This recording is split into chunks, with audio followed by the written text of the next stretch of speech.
Okay, so when I say vampire, what pops into your head? Probably capes, castles, all that spooky stuff, right? Well, let's forget the myths for a minute, because we're about to dive into a real-life creature that is honestly way more fascinating than any legend.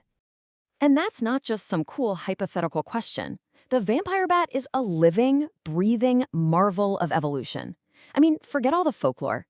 Its real-life survival strategies, they're like a masterclass in problem solving. This is a story about incredible adaptation against all odds.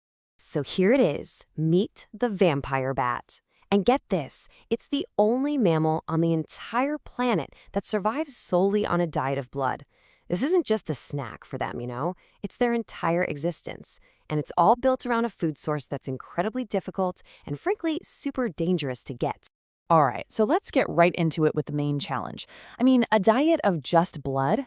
That comes with a whole set of problems that would be, well, impossible for pretty much any other creature. So the big question is, how on earth did this one little mammal actually pull it off? Okay, here's the first huge hurdle. Vampire bats aren't hunting little insects. Nope, they're going after big mammals. We're talking sleeping pigs, cattle, things hundreds of times their size. And they can't just fly in and land, right? They'd wake their dinner up instantly. So how do they get close without getting noticed? Well, the answer is totally unexpected. It reveals one of their most unique adaptations. And here's the twist. To solve a problem that starts in the air, the solution actually happens on the ground. Yeah, this completely flips our idea of a bat on its head. Instead of flying all the way, they land near their target. And then they run. But hold on, it's not a normal run.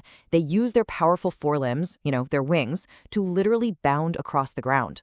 So you can basically see how it works here. First, they launch off their hind legs.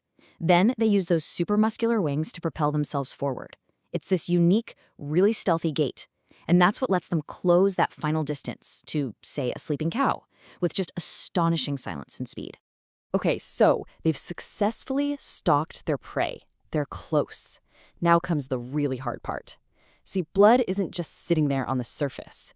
You've got to find a vein, make a super precise cut, and then deal with the body's natural defense mechanism, clotting. To solve this problem, the vampire bat has evolved a toolkit that would honestly make a surgeon jealous. It's a whole suite of highly specialized biological instruments, each one perfect for the job. So this toolkit has 3 absolutely critical parts. First, they got to find the target, right? The blood vessel itself.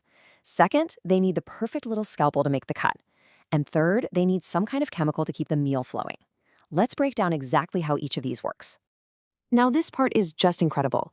The bat has these specialized receptors in its nose that can pick up on tiny, tiny variations in temperature on an animal's skin. This lets it basically see the heat signature of blood vessels flowing just underneath the surface.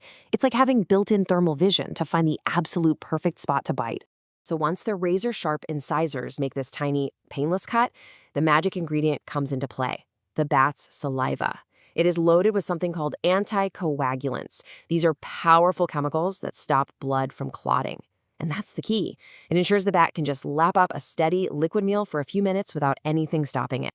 So all these adaptations are amazing, right? But the hunt is still a total high-wire act. It's really dangerous, and you know what? It fails a lot. And for a vampire bat, an unsuccessful night isn't just a bummer. It's basically a death sentence waiting to happen. So just how long can they last without a meal? 2. That's it. Just 2 nights. If a vampire bat fails to find food for just 2 nights in a row, it will literally starve to death. Its metabolism is just that high, and its food is so specific that it's basically living its entire life on the edge of a crisis. So with a margin for error that thin, how in the world do they survive? Well, their final and maybe their most brilliant adaptation isn't physical at all. It's social.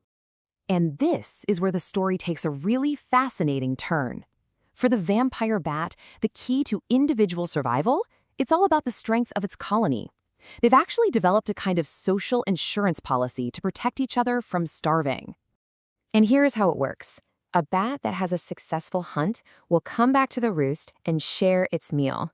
It actually regurgitates blood for a companion who came back empty-handed. It is a literal life-saving transaction, a direct donation from a full belly to a hungry one. This quote from the research pretty much says it all. This isn't just some nice, friendly gesture. It's a fundamental survival mechanism that's hardwired right into their social structure. This teamwork is every bit as critical as their thermal vision or that special saliva. So when you pull it all together, you start to see the whole picture. That stealthy walk, the surgical feeding tools, and that cooperative social safety net, they're not just separate tricks. They are all part of one single, elegant, and deeply interconnected strategy for survival. It really is an evolutionary masterpiece, isn't it? There's a solution for every single problem, a way to get close, a way to get the meal, and a way to survive even when those first two things fail. It's a complete system, honed over millions and millions of years. So the next time you think about vampires, don't picture some monster from a movie. Picture this instead.